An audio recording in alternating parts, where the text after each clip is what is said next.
Governor Mike Braun terminated 3 elected Indiana University trustees this week, exercising his new authority from a last-minute change to the state budget.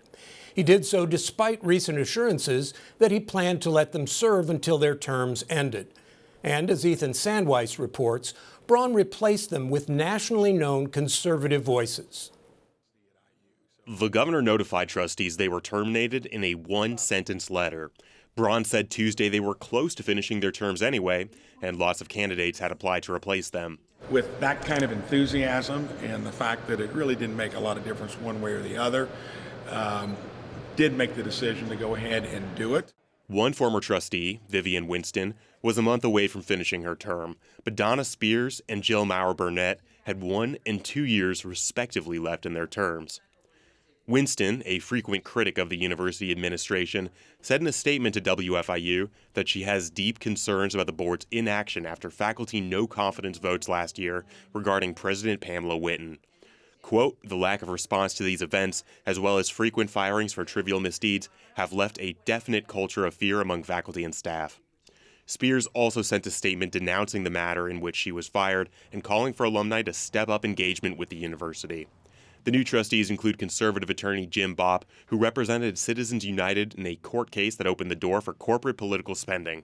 Bopp says he applied for the position but wasn't expecting to start the job until July 1st. Instead, I get a call from the governor's office and say, "Congratulations, it's effective today, and you have a meeting next week." He's championed conservative causes throughout his legal career, including opposition to same-sex marriage, attempts to overturn the 2020 presidential election, and a lawsuit against IU for its COVID vaccine mandate.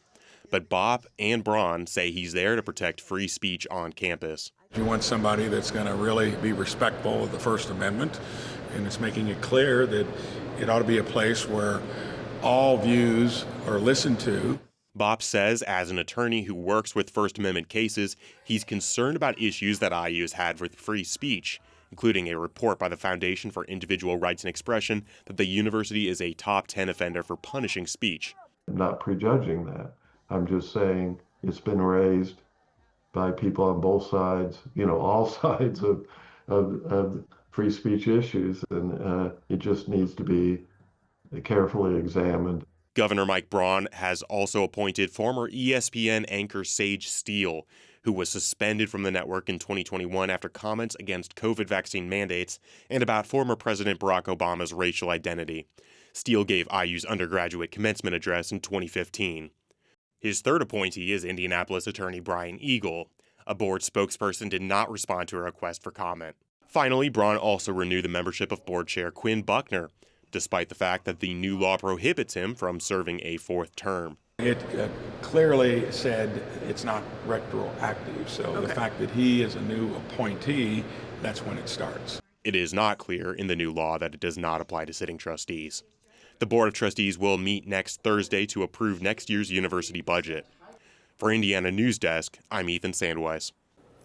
Braun has also called for a tuition freeze over the next 2 years for in-state students at Indiana University.